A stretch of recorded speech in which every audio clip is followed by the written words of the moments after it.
तो first question ये रहा आपके स्क्रीन पे, आप इसे सॉल्व करना शुरू कीजिए।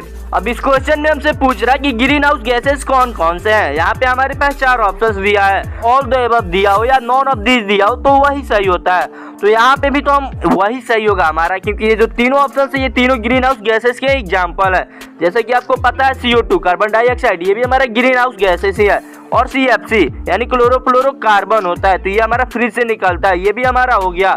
और CH4 यानी ये मीथेन गैस होता है, ये भी हमारा ग्रीन हाउस गैसेस का एक उदाहरण है यानी एग्जाम्पल है। तो जो हिंदी मीडियम वाले हैं वो यही लगाएंगे ऊपर के सभी।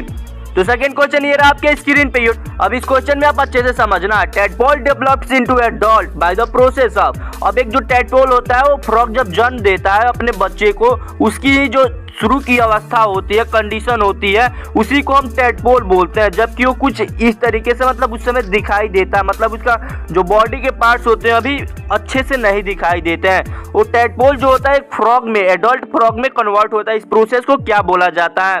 तो इस प्रोसेस को हम मेटामॉर्फोसिस बोलते हैं। आप ध्यान देना, मेटामॉर्फोसिस यही हमारा प्रोसेस है। बाकी ये जो तीनों प्रोसेस है, यहाँ पे ये जो बर्डिंग होता है ये आपको पता है ये असेक्सुअल रिप्रोडक्शन का एक एग्जांपल है, जिससे कि ईस्ट सेल जो होता है खुद को ग्रो करता है। ईस्ट सेल आप ध्यान देना, ये भी आप कहीं आपसे पूछ सकता है एग्जाम में। इसके बाद ये जो एम्बेडिंग है हमारा, ये कंप्यूटर से रिलेटेड है, जो HTML होता है उससे ये रिलेटेड है, तो इससे हमको कोई लेना देना नहीं है।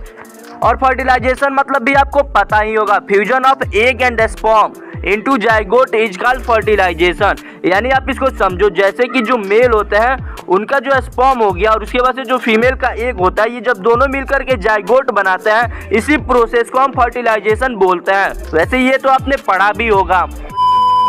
सो प्यारे बच्चों, आप लोगों के लिए एक बहुत बहुत बहुत बेहतरीन ऑफर है। देखिए, JNP पाठशाला ने आप लोगों के लिए स्पेशली क्या किया है कि क्वेश्चंस बैंक बनाया है, और उसमें क्या होगा कि आप लोगों के लिए बहुत ज़्यादा क्वेश्चंस आपको मिल जाएंगे। लगभग आपको जो क्वेश्चंस मिलेंगे, आप यकीन मान करके चलो कि आपको 400 4 4 5 20 यानी आपको 2000 के आसपास क्वेश्चंस मिल जाएंगे, पूरा का पूरा हर एक सब्जेक्ट का। और सब्जेक्ट वाइज मिलेगा कि हिंदी का, इंग्लिश का, मैथ का, साइंस का। और आपको लैंग्वेज की भी वेरिएंट नहीं मिलेगी। अगर आप हिंदी मीडियम से हो तो आपको हिंदी में मिलेगा, इंग्लिश मीडियम से हो तो इंग्लिश में मिलेगा। और JNP पाठशाला का ये जो कोर्स है ये आपको PDF फॉर्म में मिलेगा, और ये सिर्फ आपको 49 रुपीज़ में यानी 49 रुपये में पड़ेगा। तो आप नीचे डिस्क्रिप्शन में मैंने लिंक दे दिया है, अब जा करके वहाँ से डायरेक्ट उसको परचेस कर सकते हो। और परचेस करने के बाद से कुछ देर का वेट करना, आपको उसका PDF मिल जाएगा। और बाई चांस मान लीजिए कि कई बार क्या होता है कि वेबसाइट वगैरह थोड़ा प्रॉपर तरीके से काम ना करे, किसी को PDF नहीं भी मिलता है, तो आप बिल्कुल भी चिंता मत कीजिएगा। मेरे पास नोटिफिकेशन आ जाता है अगर आप कोर्स परचेस करते हो, तो मैं उसको ऐड कर दूंगा आपको कोर्स में। और नहीं तो आप चाहो तो मुझे कांटेक्ट भी कर सकते हो, यहाँ पे मेरा ईमेल वगैरह है। तो अगर आप 20 अप्रैल से पहले हमारा कोर्स खरीदते हो तो आपको हिंदी और इंग्लिश दोनों का कोर्स एक साथ दे दिया जाएगा, सिर्फ 49 रुपये में ही। तो नीचे डिस्क्रिप्शन में लिंक दिया गया, आप जल्दी जा करके इस ऑफर का लाभ उठाओ। ये सिर्फ आपको 20 अप्रैल तक ही ऑफर दिया जाएगा। तो नेक्स्ट क्वेश्चन ये रहा आपके स्क्रीन पे, आप इसे सॉल्व करना शुरू कीजिए।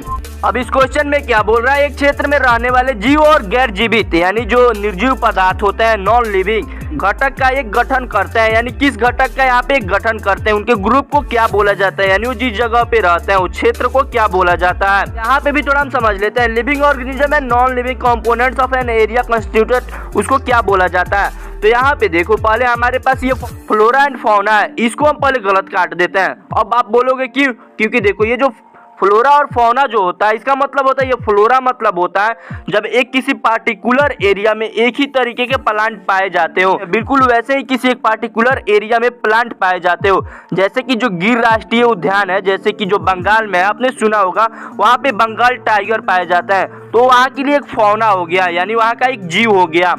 तो इसको आप दोनों में डिफरेंस करने के लिए एक ट्रिक समझ जाओ। जैसे फ्लोरा मतलब होता है हमारा प्लांट, अब यहाँ पे आप देखो PLANT प्लांट, प्लांट में भी यल आता है सेकंड नंबर पे, और फ्लोरा में भी सेकंड नंबर पे आता है। तो इससे आप रिलेट करके इसको याद कर सकते हो। और फौना, फौना मतलब होता है एनिमल, तो ए से ये शुरू होता है, जबकि ये इसमें सेकंड नंबर पे आता है। मतलब एक को अगर एक को आप याद कर लोगे तो सेकंड वाला ऑटोमेटिक ऐसे ही याद हो जाएगा। अब हमारे पास 2 ऑप्शंस गलत हो गए, लेकिन अभी भी 2 ऑप्शंस जिंदा है, यानी इनको भी अब चुनना है कि कौन सा हमारा सही होगा। यहाँ पे अब आप कंफ्यूज ना हो ना। अब आप देखो, यहाँ पे हमसे पूछ रहा है कि लिविंग ऑर्गेनिज्म भी साथ में रहे और नॉन लिविंग ऑर्गेनिज्म भी। तो जो जहाँ पे लिविंग और नॉन लिविंग दोनों एक साथ रहते हैं उसको इकोसिस्टम बोला जाता है। इकोसिस्टम में क्या होता है कि लिविंग और नॉन लिविंग ऑर्गेनिज्म एक साथ रह करके एक दूसरे के साथ इंटरेक्ट करता है। जैसे कि क्या है कि हम यहाँ पे धरती पे रहते हैं, हम अपने एरिया में एक रहते हैं, तो यहाँ पे हम पेड़ पौधों पे डिपेंड है, पेड़ पौधे हम पे डिपेंड है, हम जैसे कि नदी तालाबों पे डिपेंड है या जमीन पे डिपेंड है। तो ये सभी भी जो होते हैं हमारे एक प्रकार से निर्जीव चीजें होती है। जैसे कि मैंने नदी बताया, तालाब बताया, जमीन बताया, ये सभी चीजें निर्जीव होती है। तो इसलिए ये इकोसिस्टम करेक्ट होगा। और जो बायोस्फीयर होता है ये हमारी बायोडाइवर्सिटी को प्रोटेक्ट करता है। तो नेक्स्ट क्वेश्चन ये रहा आपके स्क्रीन पे, your time start from now. अब इस क्वेश्चन में क्या बोल रहे हैं, काफी इजी क्वेश्चन है, बड़े ही आसानी से आप इसे सॉल्व कर सकते हो। The book which keeps record of endangered species is called, यानी विलुप्त प्राय प्रजातियों का रिकॉर्ड रखने वाली पुस्तक को कहा जाता है। तो वैसे आपको पता है जितने भी विलुप्त होते हैं उनको मतलब रेड सिंबल से प्रिडिक्ट किया जाता है, यानी जिन पे खतरा हो यानी रेड हो, तो इसलिए उसको हम रेड डेटा बुक बोलते हैं। और ये जो तीनों बुक है इसका मतलब यहाँ से कोई लेना देना नहीं, इन तीनों का मतलब भी कुछ ना कुछ होता ही है। वैसे आप गूगल कर लेना अगर आपको ज़्यादा जानना हो तो, लेकिन मैं तो बोलूँगा वो काम की चीज़ें नहीं है, सिर्फ आपको रेड डेटा बुक ही याद रखना है। Let's move forward to the next question. So this is the next question for you, so let's start solving, your time start from now. अब इस क्वेश्चन में क्या बोल रहे हैं आप ध्यान से समझना। Air pressure dot dot dot as the increases height, as the height increases. यहाँ पे बोल रहा है कि एयर प्रेशर जो होता है जैसे जैसे ऊंचाई बढ़ती है एयर प्रेशर पे क्या प्रभाव पड़ता है, यानी जो एयर प्रेशर हम पे पड़ता है, जैसे कि मान लीजिए एक आदमी हो गया तो इस पे कुछ इस तरीके से एयर प्रेशर पड़ता है। अब यहाँ से आप समझो, तो अब आप समझो ये एक प्रकार से मान लीजिए मैंने एयर प्रेशर को यहाँ पे डिपेक्ट कर दिया। अब जैसे मान लीजिए कोई आदमी यहाँ पे है तो इस पे जो एयर प्रेशर पड़ेगा ये जितने एयर मॉलिक्यूल्स यहाँ पे है सबका पड़ेगा। लेकिन अगर वही आदमी अब यहाँ पे आ जाता है तो उस पे अब एयर प्रेशर बस इतना ही पड़ेगा। तो अब इतने एरिया में जितने एयर मॉलिक्यूल्स होंगे सिर्फ वही उस पे प्रेशर डालेंगे, तो ये कम मॉलिक्यूल्स है तो ये कम प्रेशर डालेंगे। यानी यहाँ से हमें ये पता चलता है कि जब हाइट बढ़ता है तो जो एयर प्रेशर होता है वो डिक्रीज होता है, यानी कम हो जाता है। तो इस तरीके से ऑप्शन सेकेंड हमारा सही हो जाएगा, यानी जब वायु दाब जैसे जैसे ऊंचाई बढ़ता है वैसे वैसे कम हो जाता है। So let's move forward to the next question. So this is the next question for you. So let's start solving. Your time start from now. अब ये क्वेश्चन थोड़ा सा कॉम्प्लिकेटेड है, इसको आप एकदम ध्यान से समझना, क्योंकि ये जो क्वेश्चन है ये सेल चैप्टर से ही लिया गया है। लेकिन सेल चैप्टर क्लास 8 में भी है और क्लास 9 में भी है। तो इस चैप्टर को मैं आपसे यही बोलूंगा कि आप डायरेक्ट क्लास 9 से पढ़ना, क्योंकि क्लास 9 में आप जो चीजें पढ़ोगे वो क्या होगा कि क्लास 8 भी आप पूरा अच्छे से पढ़ लोगे और प्लस एक्स्ट्रा जो दिया है क्लास 9 में वो भी पढ़ लोगे। अब यहाँ से हमसे पूछा जा रहा है which is the flowing pairs of organelles does not contain DNA. अब यहाँ से हमसे डीएनए से रिलेटेड चीजें पूछा जा रहा है। अब ये जो डीएनए होता है इसको आप अच्छे से समझो। डीएनए मतलब जो होता है, डीएनए हमारे जेनेटिक मटेरियल्स को कंटेन करता है, और ये जब एक जनरेशन से दूसरे जनरेशन तक हमारे जेनेटिक मटेरियल्स को पहुंचाता है। पेरेंट्स का जो हेयर स्टाइल हो गया, आई कलर हो गया, ये सभी चीजें दूसरे बच्चों में आता है, वो सिर्फ डीएनए के कारण ही आता है। अब यहाँ पे आप समझो जो डीएनए होता है वो मेनली 3 चीजों में ही पाया जाता है, माइटोकॉन्ड्रिया, न्यूक्लियस और हमारा क्लोरोप्लास्ट। सिर्फ इन्हीं 3 चीजों में हमारा डीएनए पाया जाता है। इसको आप हमेशा ध्यान में रखना है। लेकिन हमसे यहाँ पे पूछा गया है कि नॉट कंटेन, यहाँ पे हमको ध्यान देना है आपकी नॉट पूछा गया है। तो हमारा जो आंसर होगा वो मैं सीधे आपको बता दे रहा हूँ। तो हमारा जो आंसर होगा वो सेकेंड वाला होगा, लाइसोसोम एंड वैक्यूओलस। अब आप पूछोगे क्यों? क्योंकि मैंने आपको बताया था कि माइटोकॉन्ड्रिया में पाया जाता है, जबकि लाइसोसोम में नहीं पाया जाता है, लेकिन माइटोकॉन्ड्रिया में पाया जाता है, तो इसलिए यहाँ पे हमारा ये पेयर नहीं बन पाएगा। वैसे ही क्लोरोप्लास्ट में भी पाया जाता है, तो ये भी हमारा पेयर नहीं बन पाएगा। लेकिन यहाँ पे फिर से हमारे पास है एनी यानी न्यूक्लियर इन्वॉल्व एंड माइटोकॉन्ड्रिया, तो माइटोकॉन्ड्रिया में भी फिर पाया जाता है। तो इस तरीके से ये तीनों ऑप्शन हमारे गलत हो जाएंगे, लेकिन सेकेंड वाला हमारा सही होगा। तो यहाँ पे थोड़ा इन दोनों के बारे में मैं आपको बता दूं। लाइसोसोम एंड वैक्यूओलस जो है ये हमारे ईआर के पार्ट होते हैं। अब इसको आप समझना, एंडोप्लाज्मिक रेटिकुलम, मैं हिंदी में नहीं पढ़ा हूँ तो आप हिंदी में हो तो थोड़ा सर्च कर लेना, एंडोप्लाज्मिक रेटिकुलम। तो एंडोप्लाज्मिक रेटिकुलम के मेनली 3 पार्ट होते हैं, इसको भी आप समझ लो, लाइसोसोम, वैक्यूओलस और एक और पार्ट होता है जिसको कि हम गोल्जी बॉडी बोलते हैं, गोल्जी बॉडी। तो इसलिए मैं आपसे यही बोलूँगा कि आप सेल चैप्टर डायरेक्ट 9 से पढ़ लेना।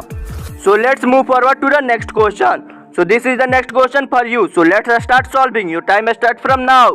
अब इस क्वेश्चन में क्या बोल रहा है ध्यान से समझना। Magnesium ribbon on warning in air produce, जब हवा में जलाने पे मैग्नीशियम रिबन पैदा करता है, क्या क्या चीजें पैदा करता है।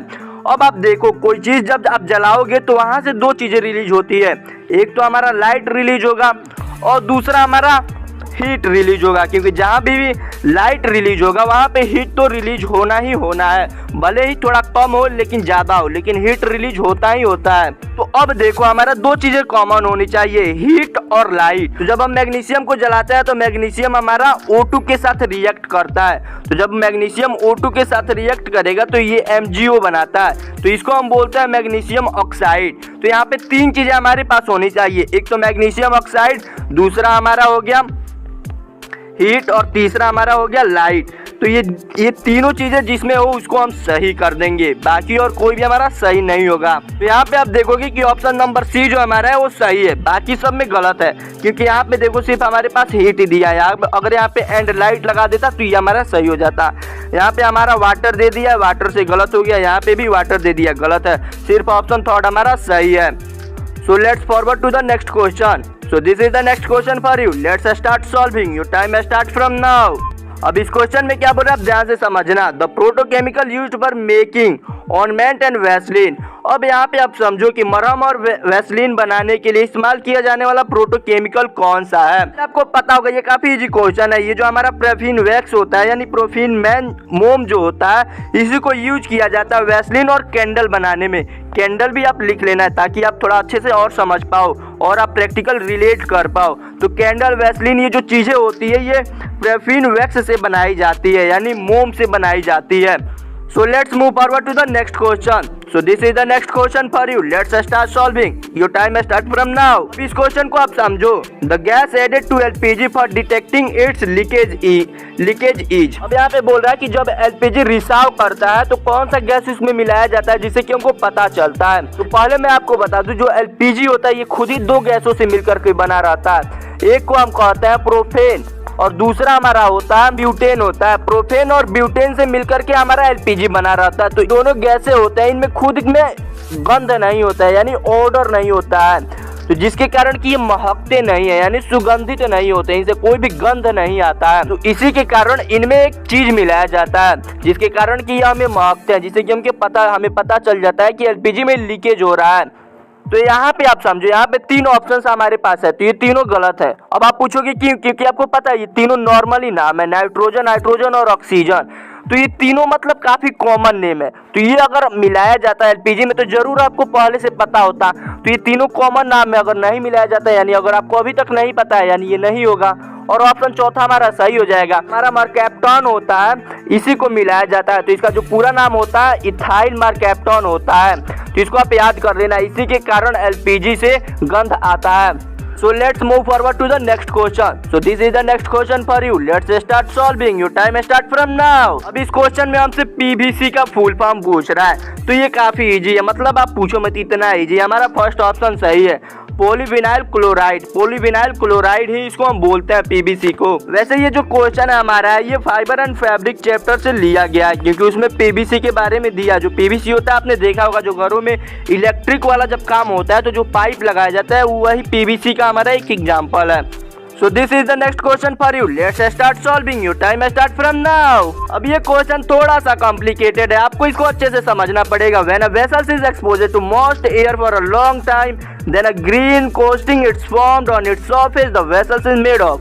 अब बोला जा रहा है कि अगर एक बर्तन को कुछ देर के लिए नमी में छोड़ दिया जा रहा है, सॉरी एक लॉन्ग टाइम के लिए, नॉट छोटे समय के लिए, देन द ग्रीन कोस्टिंग, तो उसके ऊपर एक ग्रीन कोस्टिंग हो जाता है, इस फॉर्म ऑन इट्स सरफेस, उसके सरफेस पे।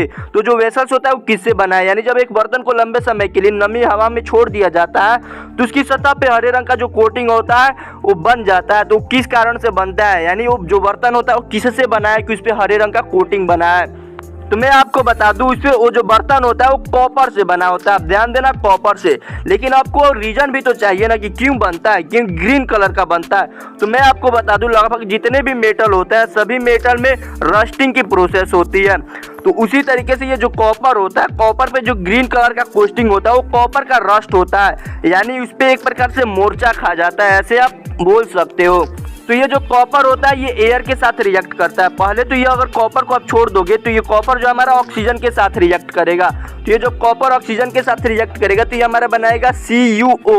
और उसके बाद से अगर आप इसको ऐसे ही छोड़े रहोगे तो ये हमारा कार्बन डाइऑक्साइड के साथ भी रिएक्ट करता है। तो जब ये कार्बन डाइऑक्साइड के साथ रिएक्ट करता है तो ये हमारा एक जो प्रोडक्ट आता है ये हमारा आ जाएगा CuCO3, यानी कॉपर कार्बोनेट। आप ध्यान देना, कॉपर कार्बोनेट CuCO3 नहीं होगा तो आप लिख लेना कहीं CuCO3। तो ये हमारा जो कॉपर कार्बोनेट होता है इसका जो कलर होता है यही हमारा ग्रीन कलर का होता है, जिसके कारण कि वेसल्स होता है उस पर जो कोटिंग होता है वो ग्रीन कलर के हो जाता है। तो वीडियो कैसी थी नीचे कमेंट करना और वीडियो को लाइक कर देना और अपने दोस्तों के साथ शेयर भी कर देना। तो चैनल को सब्सक्राइब करके बेल आइकन को ऑन कर लो। तब तक फिर मिलते हैं अगले वीडियो में, तब तक के लिए जय हिंद।